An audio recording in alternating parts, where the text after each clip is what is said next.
ইয়াউমা তারাউনাহা তাযহালু কুল্লু মুরদিআতিন আম্মা আরদাআত।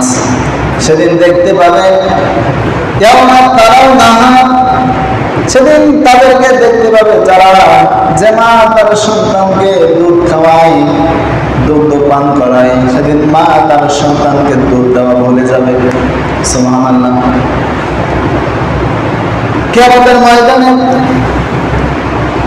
আল্লাহ তাআলা আদম আলাইহিস সালাম বলবেন, আদম তোমার উম্মতদের থেকে যারা জাহান্নামী তাদেরকে বের করে দাও। তখন আদম আলাইহিস সালাম বললেন, রব্বুল আলামিন কিভাবে বের করব, কত বের করব? তখন আল্লাহ পাক বলেন, 1999 জন বের করে দাও। এই অবস্থা দেখে আল্লাহ নবী যখন এই হাদিসটা বললেন, তখন সাহাবায়ে কেরাম তাদের চোখ বড় হয়ে গেল, তারা চিন্তিত হয়ে গেলেন, কিন্তু বিমূঢ় হয়ে গেলেন। এই অবস্থা যখন সৃষ্টি হবে, আল্লাহ পাক বলেন, তখন তারা দেখতে পাবে, তখন তোমরা তাদের দেখতে পাবে যে সকল মা তাদের সন্তানদেরকে দুধ দেয়, ওই দিন দুধ খাওয়ানোর কথা ভুলে যাবে।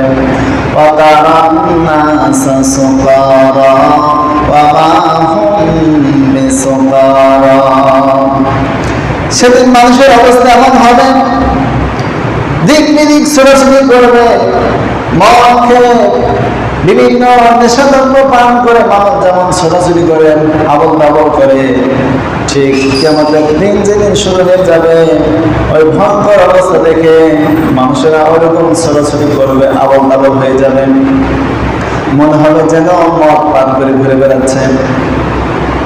আল্লাহ পাক বলেন, না, আসলে তারা নেশাগ্রস্ত হয় নাই, কোনো মদ খায় নাই। ওয়ালাকিন্না আযাবাল্লাহি শাদীদ। আসল ব্যাপার হচ্ছে কিয়ামতের ভয়াবহতা, যারা যারা চিন্তায় আজ তাদের এই পরিণত হয়েছে। সুবহানাল্লাহ। এই ভয়ঙ্কর অবস্থা সৃষ্টি হবে। আমার ভাই,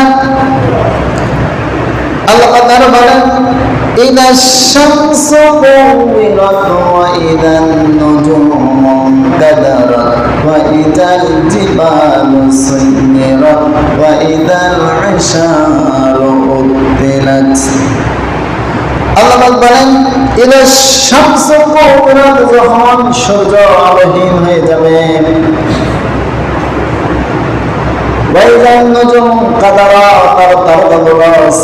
ছিটকে পড়বে, স্থানচ্যুত হবে, কক্ষচ্যুত হবে।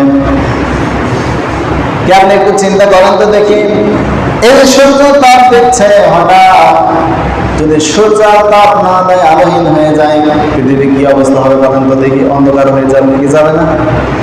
এবং রাতের বেলা যে তারকা দেখতে পাই, এই তারকাগুলি ছিটকে পড়বে। ফুটন্ত বালুর মধ্যে খড়ি দিলে যেমন ছেটে, ওই রকম তারকাগুলি আকাশ থেকে ছিটকে পড়বে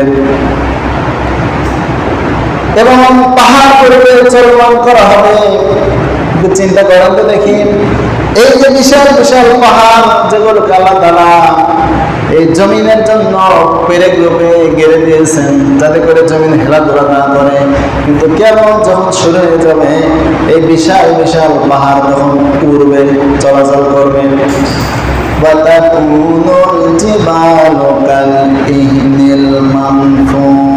পাহাড়কে আমি ধুলিত তুলার মতো করে দেবো, তুলার মতো পাহাড় উঠতে থাকবে। সুবহানাল্লাহ।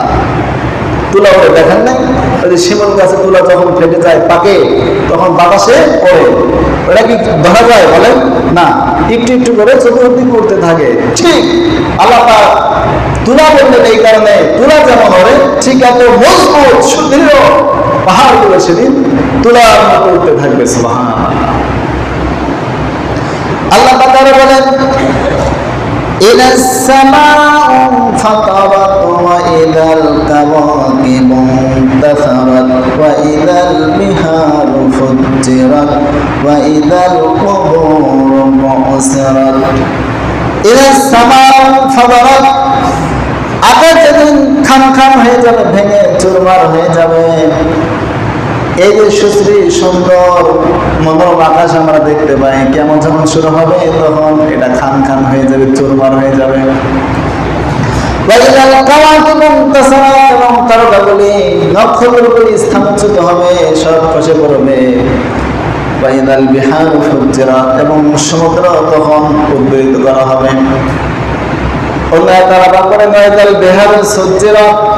সমুদ্র আগুন দেওয়া হবে। আর প্রকাণ্ড প্রকাণ্ড সমুদ্র, আটলান্টিক মহাসমুদ্র, প্রশান্ত মহাসমুদ্র, এই যত সমুদ্র আছে, কেমন যখন শুরু হয়ে যাবে তখন এই সমুদ্রের পানি থাকবে না, তখন থাকবে শুধু আগুন। কি থাকবে বলেন? আগুন। আগুন দিয়ে জ্বালানো হবে, ধাউ ধাউ করে জ্বলবে। আমার ভাইরা, কিয়ামতের ময়দান এত কঠিন হবে। আল্লাহ পাক বলেন, ফাকাইফা তাত্তাকুনা ইন কাফারতুম ইয়াওমা ইয়াজআলুল বিলদানা শিবা। তোমরা আত্মরক্ষা করো সেই দিন থেকে, যদি তোমরা অস্বীকার করো সেই দিন। ইয়াওমা ইয়াজআলুল বিলদানা শিবা, ওই ভয়ঙ্কর অবস্থা এমন হবে, কিশোররা তখন বৃদ্ধে পরিণত হবে। সুবহানাল্লাহ। আল্লাহ একটা দৃষ্টান্ত দিলেন, যে কি দৃষ্টান্ত?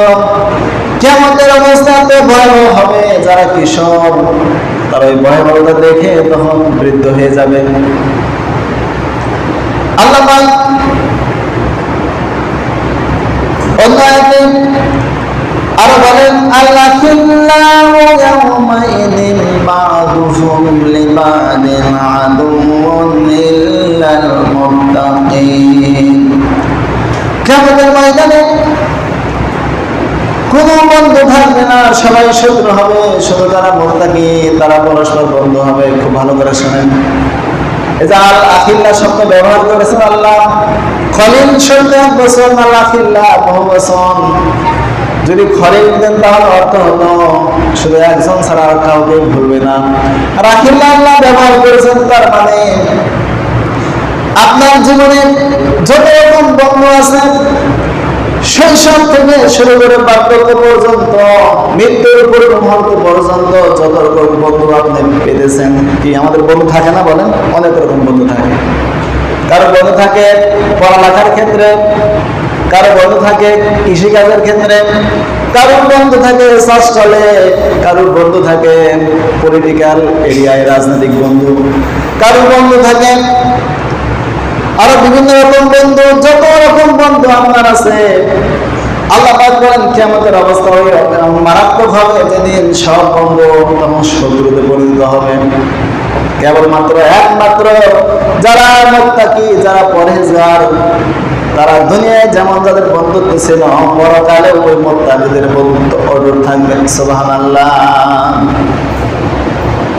আল্লাহ পাক বলেন, فإذا جاءت الصاخة يوم يفر المرء من أخيه وأمه وأبيه وصاحبته وبنيه لكل امرئ منهم يومئذ شأن يغنيه। কান ফোড়ানো কিয়ামতের যখন বিকট আওয়াজ আসবে, ওই আওয়াজের পরে মানুষেরা শুধু মানুষেরা শুধু দৌড়াতে থাকবে। কি করবে বলেন? দৌড়াবে, শুধু দৌড় দেবে, এমন দৌড় দেবে পিছনের দিকে আর তাকাবে না। আমরা তো দৌড় দেই, পিছন দিকে তাকিয়ে দেখি যে কি আমাকে ধরতে আসে, পুলিশ কি এলাকায় দেখা যায় তাকি। কিন্তু কিয়ামতের অবস্থা এমন হবে, মানুষ শুধু খেসে দৌড় দেবে, পিছন দিকে আর তাকাবে না, শুধু পালাতে থাকবে। আখিহি তার ভাই থেকে পালাবে, উম্মিহি তার মা থেকে পালাবে, আবিহি তার বাবা থেকে পালাবে, শুধু পালাতে থাকবে। এখানে আল্লাহ তাআলা ভাইয়ের কথা কেন বললেন? কারণ পৃথিবীতে মানুষ যখন বিপদে পড়ে তখন ভাই কিন্তু সব থেকে আগে এগিয়ে আসে সাহায্যের জন্য। এই জন্য মানুষ মনে করবে হয়তো ভাইয়ের কাছে থাকলে আমি নিরাপদ থাকবো, কিন্তু না, ওই ভাইয়ের কাছ থেকে আগে দৌড় দেবে, এরপরে বাবার কাছ থেকে দৌড় দেবে, মার কাছ থেকে দৌড় দেবে, শুধু দৌড়াতে থাকবে। লিকুল্লি ইমরিইন মিনহুম ইয়াওমাইদিন শাআনুন ইউগনি। তখন প্রত্যেক মানুষ তার নিজ নিজ চিন্তায় ব্যস্ত থাকবে, কেউ কারো চিন্তা করবে না। কিয়ামতের ময়দান এত ভয়াবহ হবে, সন্তানের আমলনামা যদি একটু নাকি শর্ট করে যায়, কমতি হয়ে যায়, মার কাছে গিয়ে যদি অনুরোধ করে, মা গো আমি তোমার সন্তান ছিলাম, আজ আমার একটি নেকি দাও, একটি নেকি যদি আমি পেয়ে যাই তাহলে আজ আমি জান্নাত পেয়ে যাব। তখন মা বললেন, দুনিয়ায় তো আমার বিয়ে হয় নাই, সন্তান হইল কি করে? মা সন্তানের পরিচয় দেবে না। আবার মা যদি বিপদে পড়ে সন্তানের কাছে যায় একটি নেকির জন্য, অনুরোধ করে, করজোর করে, সন্তান অস্বীকার করবে, পৃথিবীতে আমার মা বাবা ছিল না। এই জন্য সব আমাদের স্ত্রী পুত্র সন্তানাদি পরিবার আছে, সবার আছে, যে যাই করে অন্তত কিয়ামতের ময়দানে কিন্তু কেউ কারো উপকার করতে পারবে না। যার যারা আমল সঠিক করতে হবে, নেক আমল করতে হবে। আল্লাহ যদি মানেন হাসরের মাঠে যারা উঠবে উলঙ্গ অবস্থায় উঠবে, খতনাবিহীন, খতনা কারো করা থাকবে না, সবাই উলঙ্গ থাকবে। এই হাদিস শোনার পরে মা আয়েশা রাদিয়াল্লাহু তাআলা কাঁদতেছিলেন, বলতেছেন রাসূলুল্লাহ যদি আমরা সবাই উলঙ্গ হয়ে যাই তাহলে আমাদের লজ্জাস্থান কেউ দেখে ফেলবে। নবীজি বললেন, আয়েশা রে, ওই দিন মানুষের প্রত্যেকে এত টেনশনে থাকবে, এত চিন্তায় থাকবে, এত বিহ্বল থাকবে, মুখ উপরের দিকে থাকবে, চোখ উপরের দিকে থাকবে, নিচের দিকে তাকানোর কারো চিন্তাও হবে না। এই জন্য আমার ভাইরা, আসুন আমরা আমাদের যে গুণাতে লিপ্ত আছে আমরা গুণাগুলি ছেড়ে দিয়ে আমরা কোরআন এবং হাদিস অনুযায়ী চলে আমরা যেন নাজাত পেতে পারি এবং পরকালটা যেন আমাদের সুন্দর হয়, জান্নাত পেতে পারি। আল্লাহ তাআলা তৌফিক দান করেন, বলেন আমিন।